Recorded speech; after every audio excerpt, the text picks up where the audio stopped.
하마구치 류스케 감독의 악은 존재하지 않는다의 아주 개인적이고 주관적인 해석입니다. 영화를 보고 기억이 남아있을 때 바로 작성한 것이라 조금 매끄럽지 않아도 양해해주시면 감사하겠습니다. 영화의 시작은 로우 앵글로 나무들 사이를 아래에서 위로 올려다보면서 숲속을 천천히 지나가는 듯한 장면을 꽤 길게 보여줍니다. 계속 지켜보고 있으면 어느 순간 숏이 전환되면서 아이가 일어나서 하늘을 올려다보는 장면이 나오는데, 그때 관객은 이 움직임이 저 아이의 시점이었구나 라는 것을 알게 됩니다. 영화가 계속 진행되고 결말까지 가게 되면 결국 사슴에 관련된 이야기로 연결되는데, 마치 숲속에 사슴이 서 있을 법한 뜬금없는 장소에서 서 있는 하나의 뒷모습은 노골적으로 사슴과 같은 위치에 있다는 것을 영화가 보여주고 있습니다. 이것은 전체 이야기 진행에서 굉장히 중요한데, 그 이유는 영화가 표면적으로 사슴으로 비유되는 자연과 인간의 대립을 이루고 있기 때문입니다. 이어지는 장면은 하나의 아버지인 타쿠미가 전기톱으로 나무를 자르고 장작을 패는 장면입니다. 타쿠미는 스스로 영화 속에 등장하는 마을의 심부름꾼이라고 말을 하고 있고, 실제로 어떻게 보면 마을에서 질서를 유지하는 것을 담당하고 있는 관리자 같은 인물로 보입니다.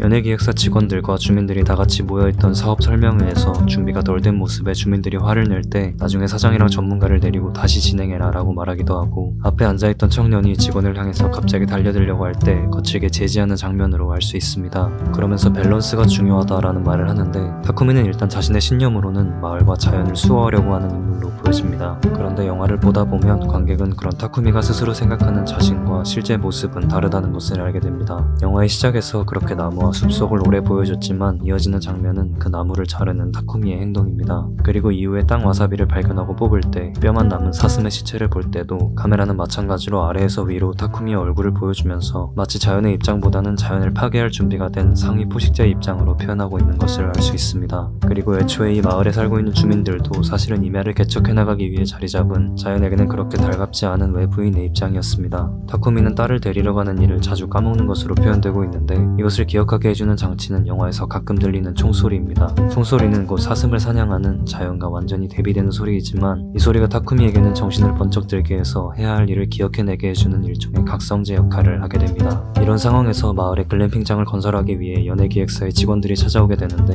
이때부터 타카하시와 타쿠미의 관계를 주목해 볼 필요가 있습니다. 처음 설명회에서 타카하시는 주민들의 입장에서 무리하게 사업을 진행시키려는 악한 사람처럼 보이지만, 사실은 직원들도 상류의 물이 아래로 흘러 하류에 영향을 주는 것처럼 시키는 대로 해야 하는 상황에 놓여 있는 것이었고, 그러면서 타카하시는 자기가 한번 글램핑장의 관리인을 해볼까 하는 생각을 하게 됩니다. 그렇게 타쿠미를 찾아가 설득하는 과정에서 타카하시는 장작을 패고 있는 타쿠미를 보고 자기도 한번 해보겠다고 나서는데, 처음에는 생각대로 잘 되지 않지만 타쿠미가 조금 알려준 후에는 능숙하게 장작을 패게 됩니다. 그러면서 타카하시는 굉장히 좋아하면서 자기가 10년 동안 느꼈던 감정 중에 가장 행복하다고 말하고, 자신이 있을 곳은 이곳인 것 같다는 말을 하게 됩니다. 타카하시는 점점 타쿠미가 통치하고 있는 마을과 자연의 관리자라는 영역에 들어오고 있습니다. 그러면서 물통을 나르는 일도 굉장히 열정적으로 하게 되는데, 이때 타카하시와 마유지미의 차이가 나타납니다. 마유지미는 쉽게 표현하자면 타카하시에 비해 자연에 동화되기 어려워하는 인물입니다. 신체적인 차이일 수도 있지만 물통을 들고 옮기는 일을 아주 힘겨워하고 나무에 손을 베이고 피를 흘립니다. 아직도 마을의 자연은 마유지미를 완전히 받아들이지 않았습니다. 그러나 타카하시는 이제 거의 타쿠미의 위치와 지위에 비슷하게 올라섰습니다. 총소리도 한 번 듣고 정확하게 맞춰버리고, 하나가 실종되었을 때 집에 남아있던 마유지미와 달리 적극적으로 찾아 나섭니다.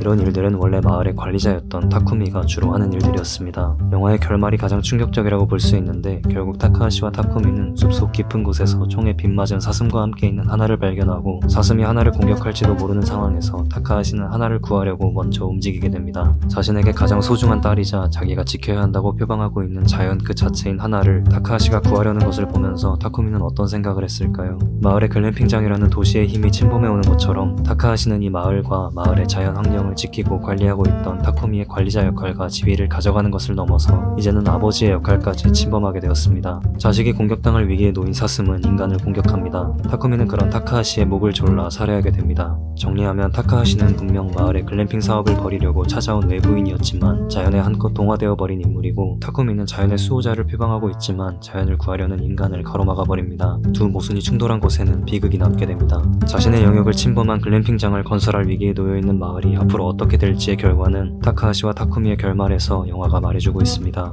끝까지 봐주셔서 감사합니다. 더 좋은 영상으로 돌아오겠습니다.